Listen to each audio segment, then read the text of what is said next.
Para las personas que no han estado aquí otros días, quiero decirles, hermano, que yo empecé a predicar del libro de Gálatas. Y vamos a ver un pasaje, hermano. Algunos me dijeron, no ha pasado de ahí usted, pastor. Y les digo, pues, no importa, ¿verdad? Yo no sé si llevan prisa ustedes, yo no llevo prisa, hermano. Bueno, es que como venimos a estudiar la palabra de Dios, hermano, la verdad es que pues mi trabajo es ese, enseñarle la palabra de Dios. Dice un pastor que le preguntaron, ¿y usted por qué predica el mismo pasaje todos los domingos? Le dijo, porque no han hecho caso. Cuando ya hagan caso, ya dejo de predicar de eso. No, ¿saben qué, hermano? Lo que pasa es que yo he estado hablando de doctrinas que se han metido en la iglesia y que han dañado a mucha gente, hermanos. Entonces, el pasaje, o sea, yo sí ya prediqué más que esto en Gálatas, ya prediqué más que esto. Prácticamente ya llega ya terminamos el capítulo 2, pero sí regresar y hacer un énfasis en algunas doctrinas que se han metido en la iglesia, como se había metido, hermano, en la iglesia de Gálatas el judaísmo, que le dijeron a los hermanos, no, mira, no es suficiente Cristo. Y siempre que a usted le digan que Cristo no es suficiente, eso ya es mentira, hermanos. Eso ya no es el evangelio de nuestro Señor Jesucristo. Y esto es lo que dijo Pablo en Gálatas capítulo 1, hermanos. El versículo 6. Dice, estoy maravillado de que tan pronto os hayáis alejado del que os llamó por la gracia de Cristo para seguir un evangelio diferente. Evangelio quiere decir buenas noticias, hermanos.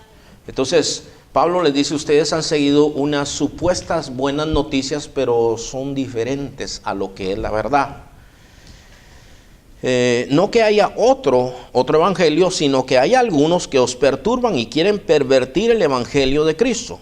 Mas si aún nosotros o un ángel del cielo os anunciare otro evangelio diferente del que os hemos anunciado, sea anatema. Esa palabra quiere decir maldito. Como antes hemos dicho, también ahora lo repito, si alguno os predica diferente evangelio del que habéis recibido, sea anatema.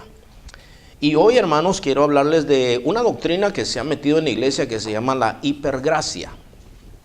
Le voy a definir primeramente qué quiere decir gracia, hermanos. El Nuevo Testamento fue escrito en griego y la palabra para gracia es la palabra caris. De ahí viene la palabra carisma. Se tiene una gracia, dicen algunas personas. Gracia quiere decir algo gratis. Gratis, en serio. La gente a veces no confía en eso. Ayer estaba recordando yo que hace unos años nosotros dábamos comida en el Summit, hermanos. Entonces la gente llegaba y era desconfiada hasta cuando uno le da algo gratis, hermanos. Entonces le dábamos una despensa de comida y le decíamos, ¿y cuánto cuesta? Me decían. Nada, pero algo quiere usted. No quiero nada. Solamente vine aquí, nosotros hicimos estas despensas, esto es para ti, es gratis, no tienes que hacer nada. Y si tú quieres, si tú me dejas, puedo compartir contigo, y compartíamos el mensaje de salvación. Y no todos querían. Y no les quitábamos la comida, pero la gente todavía decía, ¿usted algo quiere? No, le decía, no quiero nada. Venimos aquí para hacerte un bien. Entonces, gracia es algo gratis, algo que no merecemos nosotros, hermano. Entonces, por ejemplo, la salvación, hermano, nosotros somos salvos por gracia. Ninguno de nosotros puede decir, mire, a mí me recibió el Señor porque yo era una persona muy buena. Porque no es verdad. Ninguno de nosotros somos buenos. Aunque usted se crea bueno, la Biblia dice que somos malos. Todos nosotros somos malos. Uno se topa a veces con una persona que dice, mire, yo soy bueno, y yo le digo, ¿has mentido alguna vez? Sí, he mentido. Entonces eres un mentiroso. Pero soy bueno. ¿Has visto alguna mujer para codiciar en tu corazón? Sí. Entonces eres un adúltero. Así dijo Jesús. O sea, no hay ni uno bueno. Aunque usted ha dicho solo mentiritas blancas, todos nosotros somos malos. Ninguno hizo méritos, ninguno de nosotros buscó a Dios, porque la Biblia dice que ninguno de nosotros busca a Dios. Y usted me puede decir, no, pastor, mire, hoy en la mañana yo no me quería levantar tal vez, pero hice un esfuerzo sobrehumano para llegar a las 11 de la madrugada. Así es que yo busqué a Dios. Mire, Dios le puso ese deseo en su corazón. Tal vez usted, no sé cómo viene, pero usted llegó aquí porque Dios lo trajo. Dios le dio el privilegio hoy, lo puso en su corazón. Y la primera vez que usted llegó a una iglesia cristiana, Dios lo puso en su corazón. Porque Dios pone el querer como el hacer por su buena voluntad. Nosotros no buscamos a Dios. Yo le he contado muchas veces, hermana Vicky llegaba a buscarme. Dígale a esa señora que se vaya, decía yo. Que se vaya esa señora. No quiero yo que me hablen de eso. Yo no buscaba a Dios, hermano. Yo me burlaba de los hermanos. Yo no quería nada con el evangelio hasta que un día el Señor realmente abrió mis ojos y yo entendí que Él me buscaba para hacerme el bien, hermanos, y que era Él lo que yo necesitaba. Eso es gracia, hermanos. Imagínate que tú no tienes papeles y llegue y te empiece a llamar y los de, ¿cómo se llama? Homeland Security se llama ahora, ¿verdad? Y te empiezan a decir, mire, usted no estaría interesado en que le diéramos sus papeles. Mire, llámeme otro día porque estoy comiendo ahorita, le dice usted. Ok, cuelga y lo vuelven a llamar. Mire, estoy hablando en serio, mire, si usted quiere puede chequear el número. Estoy hablando de la oficina de Homeland Security. Le damos sus papeles gratis. Mire, llámeme mañana. Y le están dando un favor y de pronto usted dice, bueno, está bien, lo voy a agarrar. Qué bonito sería eso, ¿verdad? Y dice usted, lo voy a agarrar. ¿Y sabe qué? A usted no le vamos a cobrar nada. Es más, no tiene que hacer línea. Cuando llegue, pregunte por fulano de tal y lo pasamos hasta enfrente. Eso es gracia. Algo que nosotros no merecemos. Es gracia. Pero este movimiento se llama la hipergracia. Hiper es para describir algo que es exagerado, hermano. Por ejemplo, hermano, alguien tiene presión alta, le dicen usted tiene hipertensión, le dice. O sea, usted tiene la presión más alta de lo que debiera tener. Hay una figura literaria que se llama la hipérbole. Esa la usó, por ejemplo, Jesús cuando dice, ¿y por qué no sacas la viga que está en tu ojo? Nadie puede tener una viga en el ojo, ¿verdad, hermanos? Pero esa es una figura, es una expresión literaria para decir, esa es una hipérbole, una exageración. Entonces, esa hipergracia es una exageración de la gracia. Entonces, fíjese, hermano, nosotros, por ejemplo, la palabra de Dios nos dice a nosotros en Tito 3 del 4 al 7. Busquen ese pasaje y luego búsquese Efesios 2 del 8 al 9. Tito 3 del 4 al 7. Y hay dos aspectos muy importantes de la gracia que Dios nos habla en su palabra, hermanos. Uno es para la salvación, y de eso habla este pasaje. Dice Tito 3 del 4 al 7, pero cuando se manifestó la bondad de Dios, nuestro Salvador, y su amor para con los hombres, nos salvó no por obras de justicia que nosotros hubiéramos hecho, sino por su misericordia, por el lavamiento de la regeneración y por la renovación en el Espíritu Santo, el cual derramó en nosotros abundantemente por Jesucristo nuestro Salvador, para que justificados, ¿por qué? Por su gracia, viniésemos a ser herederos conforme a la esperanza de la vida eterna. Entonces, ¿por qué nosotros somos de la familia de Dios ahora, hermanos? Por su gracia. Nos llamó, nos buscó. Lo rechazamos, nos siguió buscando. ¿Sabe que hay gente que no entiende, hermano? Dice, los cristianos me salen hasta en la sopa. Me salen en todos lados. Estoy cansado de ustedes. Y no entienden a veces que Dios los está buscando. Porque Dios busca al hombre. Y no entienden. Yo quiero que tú entiendas, Dios te está buscando porque te quiere bendecir, te quiere ayudar en tus problemas, en tus necesidades. La necesidad más grande, la necesidad de tu alma.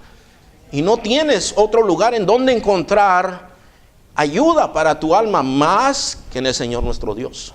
Él es el único que salva. Efesios 2 del 8 al 9 dice, porque por gracia, eso es un favor inmerecido. Por gracia sois salvos por medio de la fe. Y esto no de vosotros, pues es un don de Dios. Es un regalo de Dios. ¿Sabe qué me estaba acordando esta mañana, hermanos? Me estaba acordando del hermano Goito. Bueno, me acuerdo del hermano Goito siempre. Pero hermano Goito, algunos yo les conté un día que tenía que renovar su licencia. Y entonces hermano Goito se fue al DMV. Y dice que vio el examen. Yo no sé nada de esto, dijo.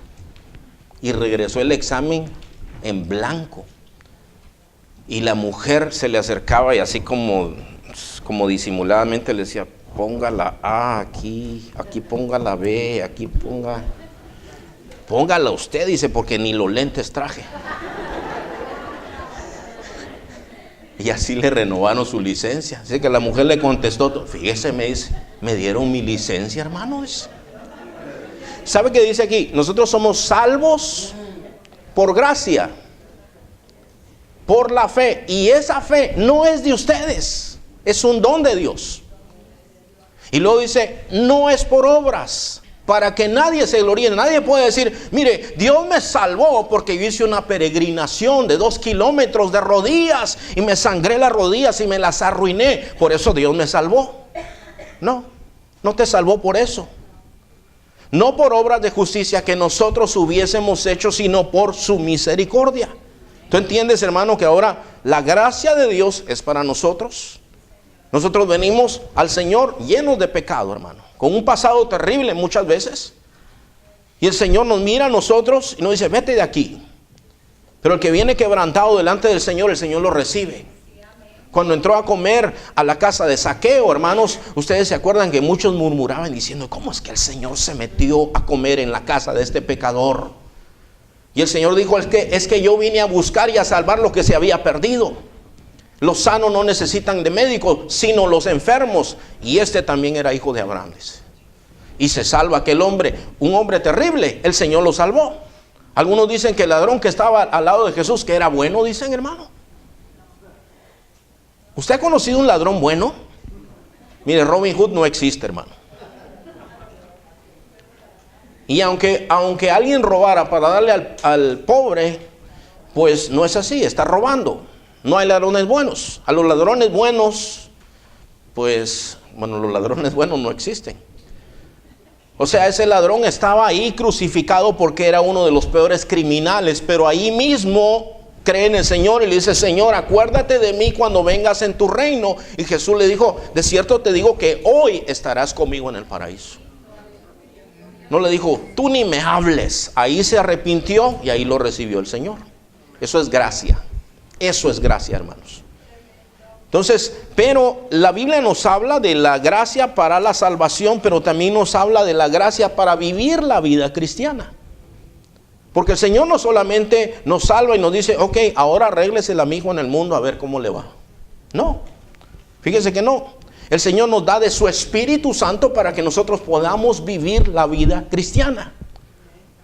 Segundo de Timoteo 1:7 dice, porque no nos ha dado Dios espíritu de cobardía, sino de poder, de amor y de dominio propio. Escúchenme, amados hermanos que están aquí.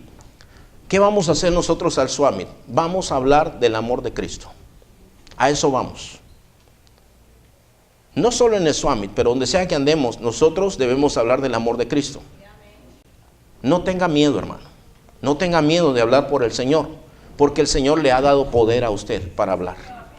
Algunos dicen, pero mire, cuando yo miro a algunos que son mal encarados, ya hay algunos mal encarados que le salen a uno. Pero usted va a hablar de Cristo.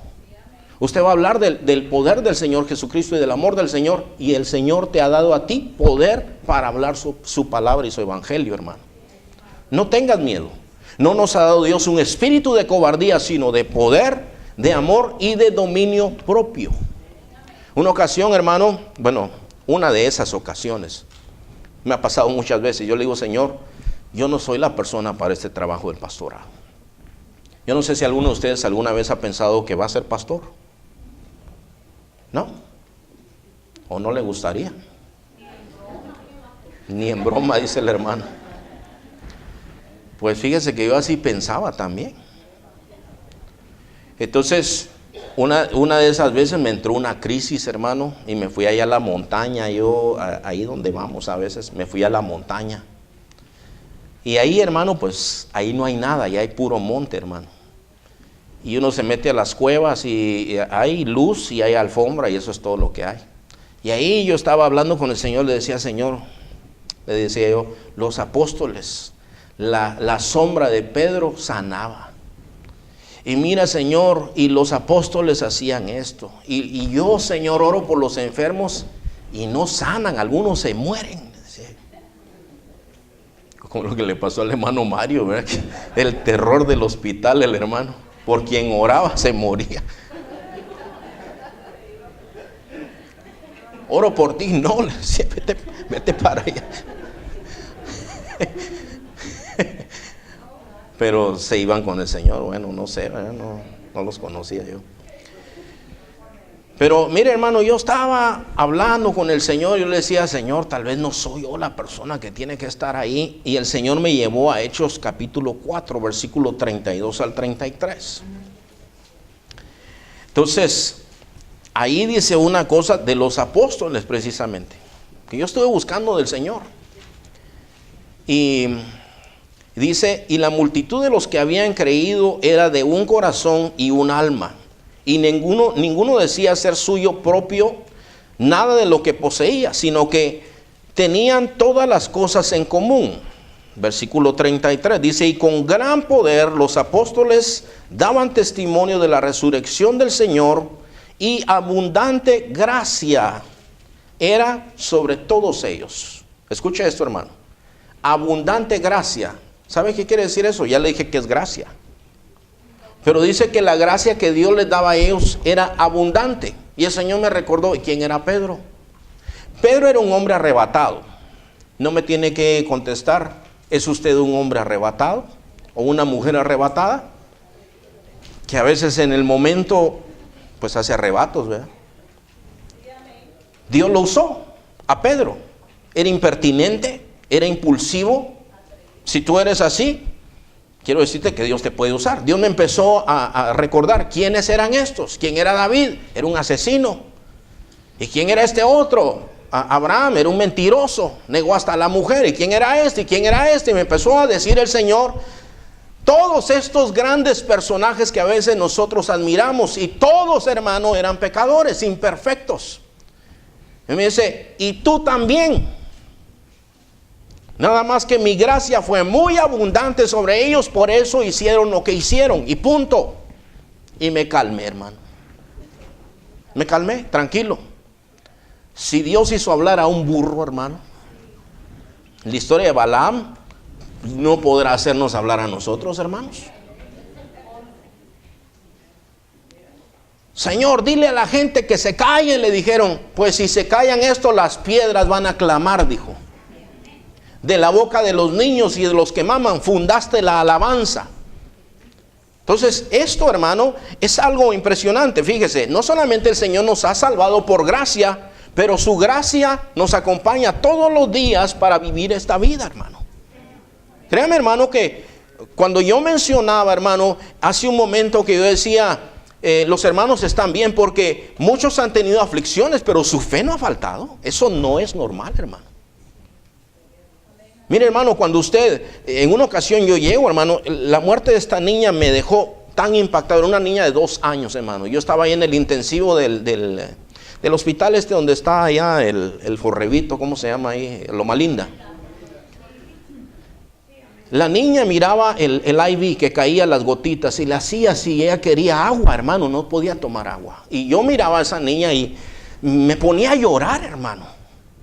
Miraba a sus papás y sus papás tranquilos. Y yo iba para consolar y me abrazaban. No, pastor, sea fuerte, me decía. Sea fuerte. Y su hija murió.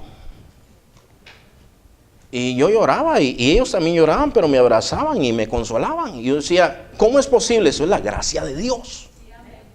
Es un poder extraordinario que Dios te da para vivir esta vida.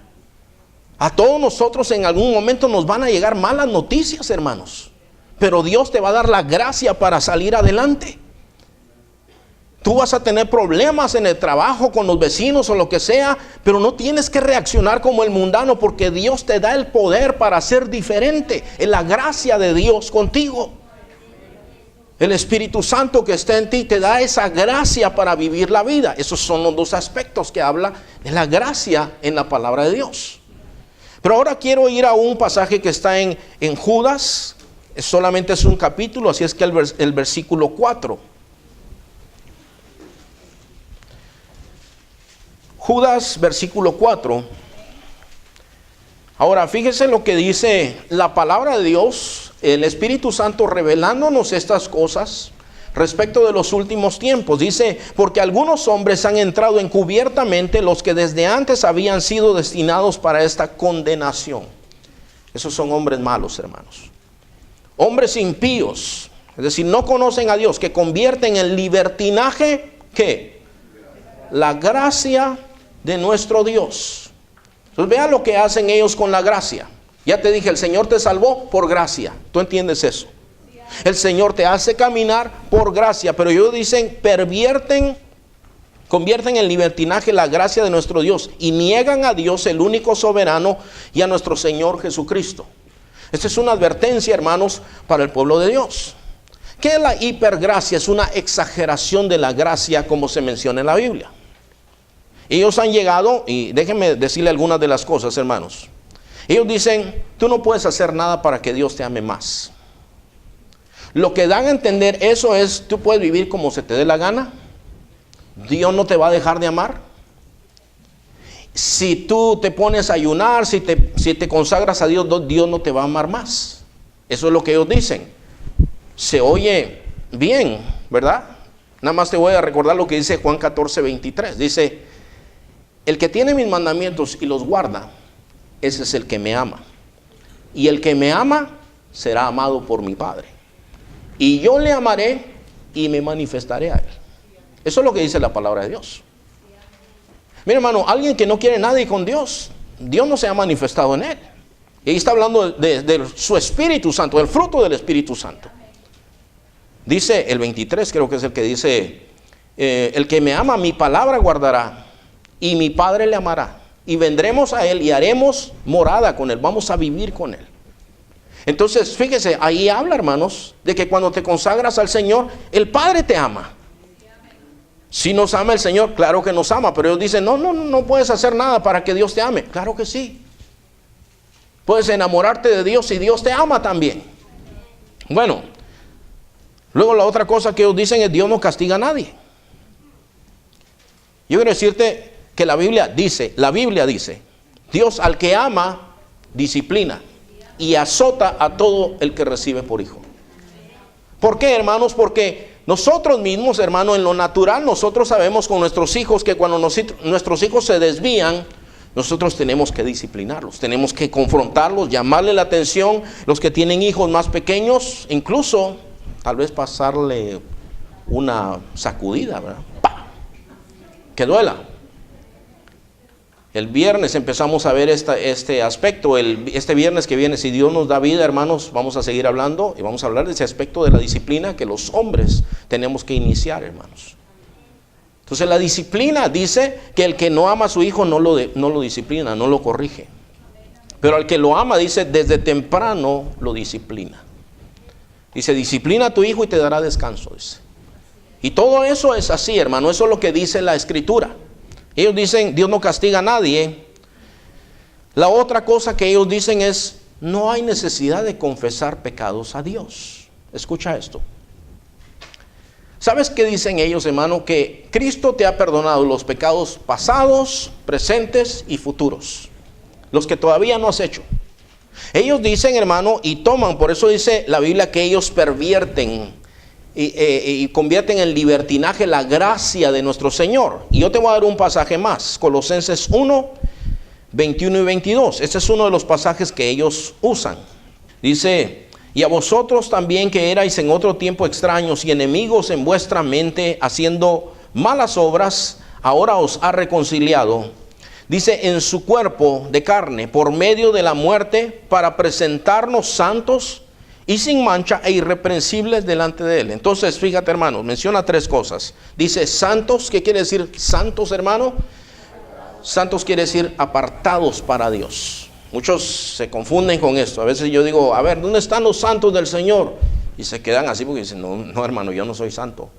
Bueno, si tú eres de Cristo, eres santo, es decir, ya te apartó el Señor, estás apartado, comprado por la sangre de Jesús. Dice, nos presenta santos y sin mancha, sin suciedad. Y luego dice, irreprensibles. ¿Sabes qué es irreprensible? Que nadie te puede reprender de nada. Ahora, yo quiero explicarte esto, hermano, porque un texto tomado fuera de contexto es usado como un pretexto. Y nosotros necesitamos entender esto. Nosotros venimos llenos de pecados al Señor Jesucristo. Pedimos perdón al Señor por nuestros pecados, nos arrepentimos, creemos en el Señor Jesucristo. Las cosas viejas pasaron, dice la Biblia. Señor, limpia todos tus pecados, tu vida está limpia. No estoy hablando de las consecuencias. Hay gente que está en la cárcel y va a seguir en la cárcel, pero está perdonado por el Señor. Está santo, limpio, sin mancha, delante del Señor. Pero ¿qué de lo que viene?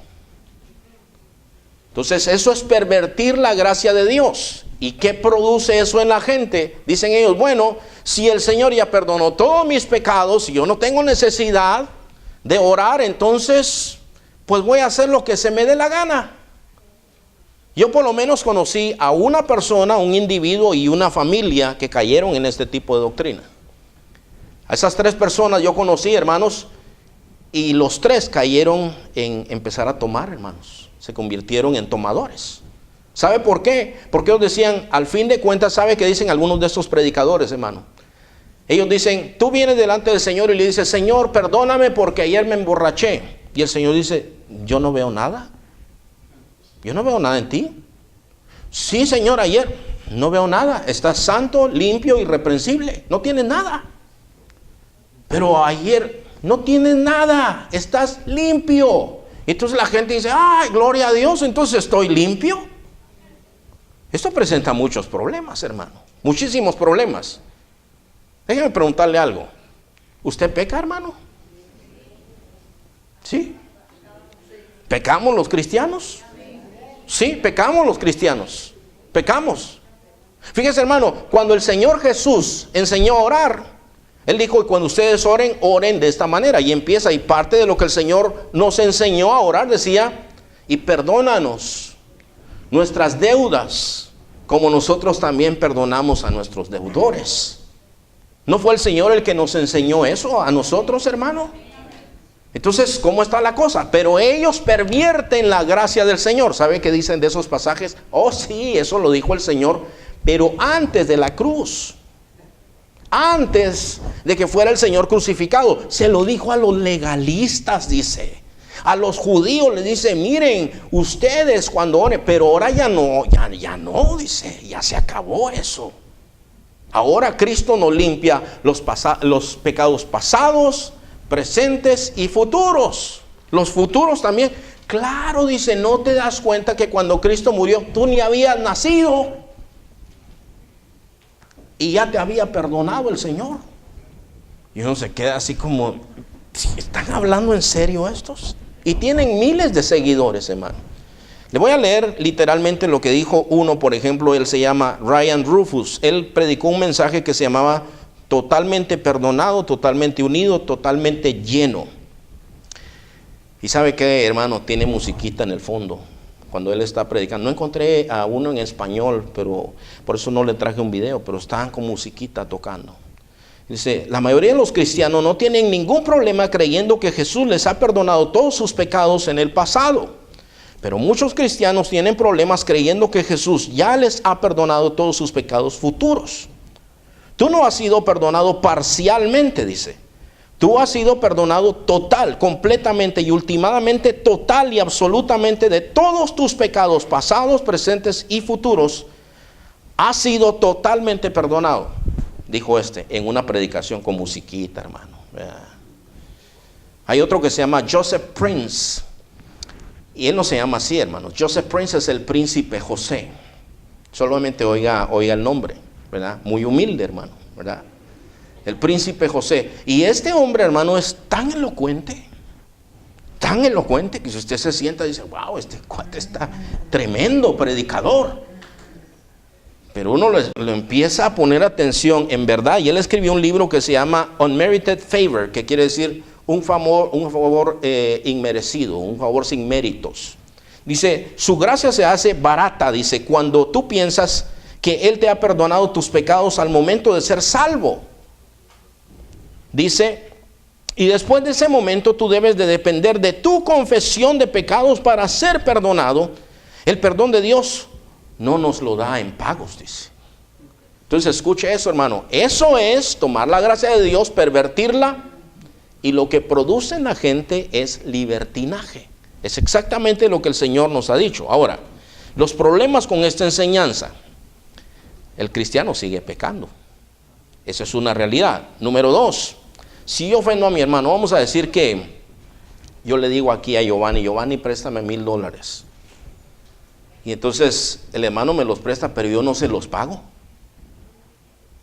Y yo vengo delante de Dios y le digo, Señor, perdóname porque le robé los $1,000 a Giovanni. ¿Cuál? Yo no veo nada. No ve nada el Señor, hermano.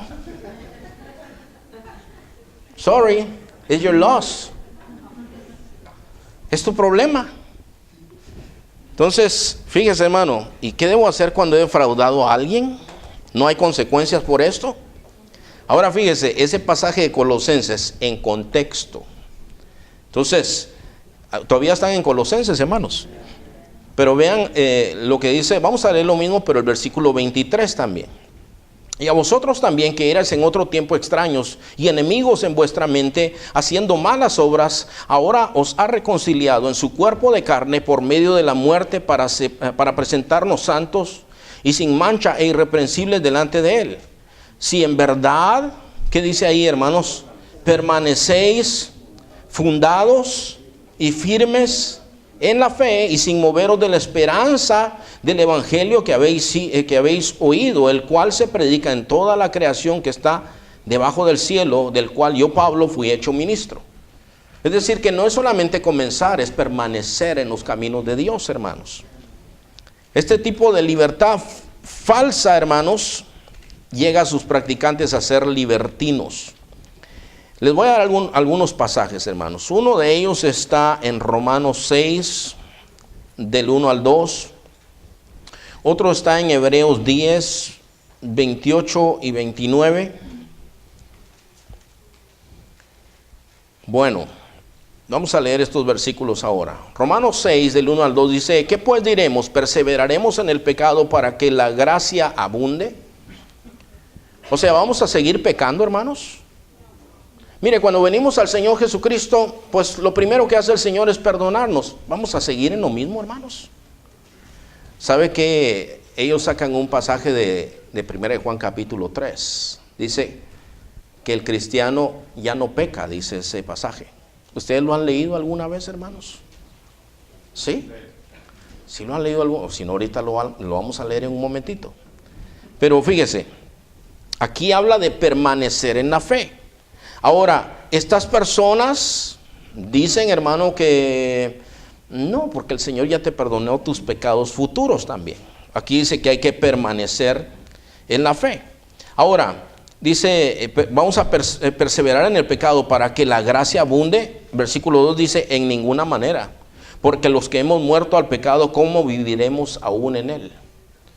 Hermanos, miren, el que es hijo de Dios tiene que notarse, hermano. Tiene obras. Fíjese que el pasaje que yo le compartí de Hechos 2, cuando le dije de la cena del Señor, ellos dijeron, ¿qué haremos para ser salvos? Y Pedro les dice, arrepiéntanse y conviértanse. Ese es el mensaje del evangelio, hermano. No es solamente que te cambias de religión, pero sigues viviendo en la misma vida. Tiene que haber una vida de obras dignas de arrepentimiento, que muestren el arrepentimiento y el cambio. Fíjate, hermano, tú vas a la calle y le predicas, mira, yo quiero presentarte de este Dios que cambió mi vida. Yo era un adúltero, yo era un borracho, era un drogadicto, pero ahora sigo siendo adúltero, borracho y drogadicto. Ese es el Dios que cambió mi vida. ¿Y qué te cambió? Nada. Nada más que ahora eres religioso, pero no hay nada nuevo en tu vida. Y Cristo te cambia, hermano, y te hace nuevo, te hace diferente, cambia tu vida completamente. No puedes seguir siendo el mismo, ni quieres seguir siendo el mismo. Aborreces el pecado que amabas antes. Hermanos, yo a veces me pongo a escuchar alguna de la música que yo escuchaba antes, hermano. Porque estaba haciendo un recuento el otro día, que alguien se hizo como DJ, pero en Facebook, ¿verdad? Entonces puso ahí, estoy mandando esta canción para complacer a mis amigos, decía ahí. Unas canciones, hermano, que a mí lo que me viene a la mente es borracheras, cuando yo andaba en eso. Y ponen sus comentarios y dicen, qué hermosos recuerdos, le pone el otro. Cómo quisiera volver a mi juventud. Viven en los 80s todavía, hermano. Aquí los jóvenes, yo he oído, cuando hablan de algo viejo, dicen, that's so 80s. That's so 90s, man. Así dicen algunos. Y éramos patojos, éramos muchachos algunos en los 80s, hermano, peludos y todo. Y yo digo, no, Señor, mire, ¿cómo es que uno bailaba esas cosas? Cantaba, repetía esas cosas. Digo, hoy me da vergüenza. Siento vergüenza. No quiero nada de eso. ¿Por qué? Porque el Espíritu Santo está en mi corazón y ya eso no, ni es romántico, hermano. Es perverso. Dice, ¿cómo es que yo andaba en esas cosas? Porque ya el Señor te iluminó la mente y el corazón. ¿Cómo vamos nosotros a vivir aún en esas cosas? Luego dice, el otro pasaje que yo le dije está en Hebreos 10, 28, dice, y 29. Fíjate, hermano, aquí dice, voy a esperarlos, hermano. Hebreos 10,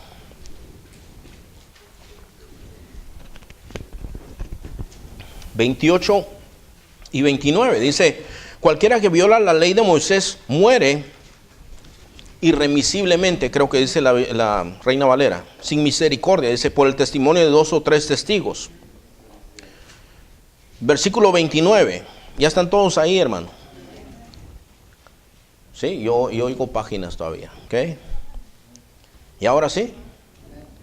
Dice, ¿cuánto mayor castigo pensáis que merece el que ha hollado o pisoteado bajo sus pies al Hijo de Dios y ha tenido por inmunda la sangre del pacto por la cual fue santificado y ha ultrajado o ha ofendido al Espíritu de qué dice ahí, hermanos? De gracia. ¿Sabes, hermano, que el Espíritu de gracia, el Espíritu Santo vino a nosotros a buscarnos, a salvarnos, pero luego tú sigues viviendo en el pecado? Aquí hace una comparación, dice, imagínate, dice, el que viola la ley de Moisés tenía que morir. El que violaba la ley mire, hermano, uno de esos mandamientos de muerte, de pena de muerte, era el que no guardara el sábado. El que lo encontraron a uno recogiendo leña el sábado, dijeron, ¿qué hacemos con este? Mátenlo.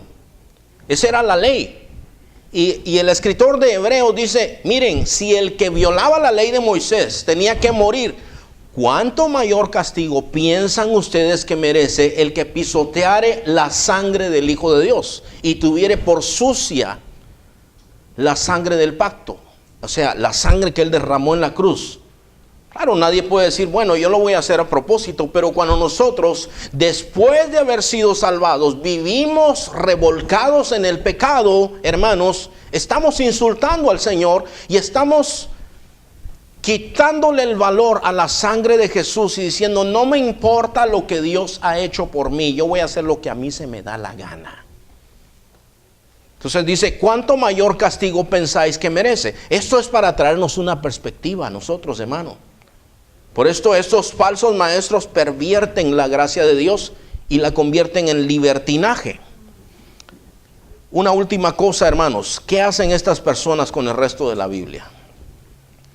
El versículo, Mateo capítulo 6, hermanos, ahí donde está la oración del Señor. Y nosotros, yo mencionaba hace un rato que el Señor decía, cuando ustedes oren, parte de esa oración dice, y perdónanos nuestras deudas como también nosotros perdonamos a nuestros deudores. Y no nos metas en tentación, mas líbranos del mal.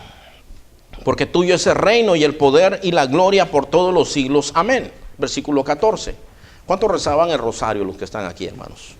¿No rezábamos el Padre Nuestro nosotros también?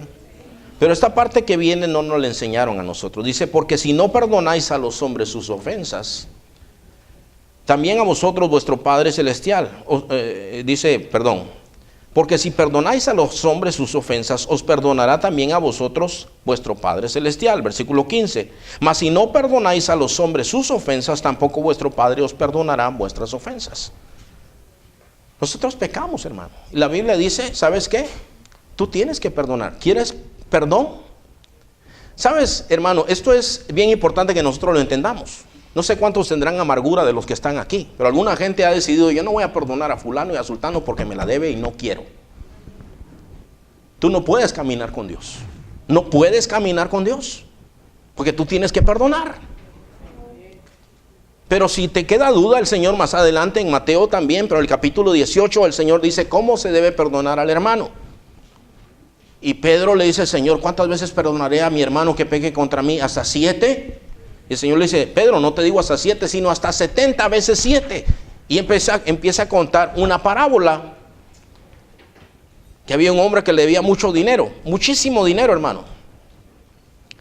Y el Señor vino y hace cuentas con él y le dice, a ver, tráigame este. Y dice, Señor, yo no te puedo pagar. Le dice, entonces véndalo a él y a sus hijos y todo lo que tiene para que me pague. Y entonces dice que este hombre se arrodilló y le empezó a pedir misericordia al Señor. Le dice, Señor, ten misericordia, te voy a pagar. Y él es movido a misericordia. Está bien, dice, déjenlo que se vaya. Déjenlo libre. Y cuando sale, encuentra a un compañero que le debía dinero también. Y entonces dice, pero no se comparaba a la deuda, era una cantidad, no sé, hermano, no me acuerdo si era como $2,000, por decir algo. Eso es en dinero nosotros. Pues no estoy estudiando esa parábola ahorita con ustedes, pero que lo agarró del cuello y le dice, págame todo lo que me des. Dice, ten misericordia, le decía el otro, ten misericordia de mí, págame todo lo que me des o te echo en la cárcel. Pero ten misericordia de mí. Y mandó a los alguaciles y lo metieron en la cárcel. Y los siervos del Señor decían, pero ¿no es este al que le acaban de perdonar toda esa deuda? Y fueron, mire, ahí sirvieron los chismosos. Fueron con el Señor. El Señor le dice, mira, aquel que acabas de perdonar hizo esto y esto y esto. Y así le dijo, Señor, así le dijo. Es que así es el chismoso, ¿verdad? Así actúa. De veras que así le dijo. De veras, dice, a ver, llámenlo. Y llega aquel y dice, sí, Señor, dice, ¿me vas a dar otro premio? Bueno, eso ya se lo estoy poniendo yo. Mira, le dice, ¿no te acabo de perdonar a ti la deuda? Sí, Señor, y yo estoy muy... ¿Y por qué no perdonaste allá afuera? Ahora sí, que le caiga todo el peso de la ley. Bueno, tanto así no dice, ¿verdad? Pero le cae todo el peso de la ley. Eso representa esto, hermano. Mira, nuestro pecado, nosotros no podemos recibir, no podemos comprar el perdón de nuestro pecado. No podemos. El único que te puede perdonar es el Señor. Es una deuda que no puedes pagarla en ninguna manera. No puedes hacer manda, no puedes hacer voto, no puedes ni siquiera quitarte tu propia vida para decir, yo me quito la vida, pero con tal de que me perdone. No puedes, tú no puedes. Entonces vas al Señor y el Señor en su gracia te perdona a ti. Entonces, lo que te hayan hecho a ti, no lo sé. Hay cosas que son terribles a veces, hermano. Pero dice, bueno, ¿tú quieres que te perdone Dios? Perdona tú también. ¿Qué hacen ellos con esto? ¿Qué hacen ellos con esta situación? Bueno, ellos dicen, pero acuérdense que eso fue antes de la cruz. No, eso todavía está en vigor hoy, hermanos. El día de hoy todavía está en vigencia.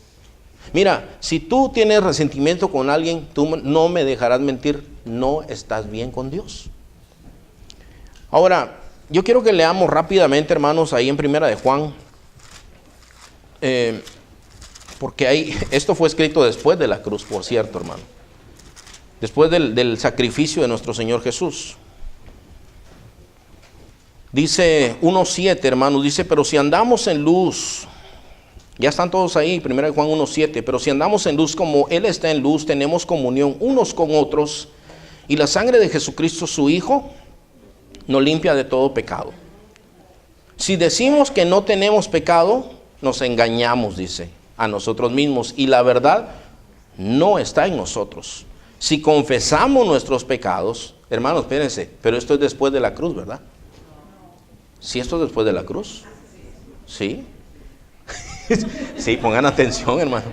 Sí es después de la cruz, después de que el Señor fue crucificado. Juan escribió esto. Dice, si confesamos nuestros pecados, bueno, pero no ya nos perdonó el Señor, según la doctrina de ellos. Si confesamos nuestros pecados, Él es fiel y justo para perdonar nuestros pecados y limpiarnos de toda maldad. Si decimos que no hemos pecado, le hacemos a Él mentiroso y su palabra no está en nosotros. Capítulo 2, hijitos míos, estas cosas os escribo para que no pequéis. Y si alguno hubiere pecado, abogado tenemos para con el Padre, a Jesucristo el justo. Y Él es la propiciación por nuestros pecados, es decir, Él es el sacrificio aceptable por nuestros pecados, y no solamente por los nuestros, sino también por los de todo el mundo. Entonces ellos dicen, ahí está, ya, Jesús te perdonó. No, si nosotros hubiéramos pecado, entonces hay que confesar nuestros pecados. Quiero terminar con este pasaje, hermanos, que está en 2 de Pedro, capítulo 3, versículos 17 y 18. Con esto termino. Ay, Señor, gracias, Señor, ¿verdad? Que nos da su palabra, hermanos. Entonces, el Señor nos dijo a nosotros, miren, esto va a suceder en los últimos tiempos. Va a venir gente que les va a enseñar estas cosas, pero ustedes tengan cuidado. Y 2 de Pedro 3, 17 al 18 dice lo siguiente: por tanto, amados, sabiendo esto de antemano, estad en guardia. No sé cómo dice la Reina Valera. Sed sobrios, o dice ahí, ¿no? Guardaos. Estad en guardia, no sea que arrastrados por el error de hombres libertinos, o sea, de esos hermanos que andan en libertinajes, caigáis de vuestra firmeza. Antes bien, creced en la gracia y el conocimiento de nuestro Señor y Salvador Jesucristo. A Él sea la gloria, y ahora hasta el día de la eternidad. Amén. Esto es lo que el Señor nos dice a nosotros, hermano. Póngase de pie y démosle gracias al Señor, hermano. Démosle gracias al Señor. Vamos a orar, hermanos.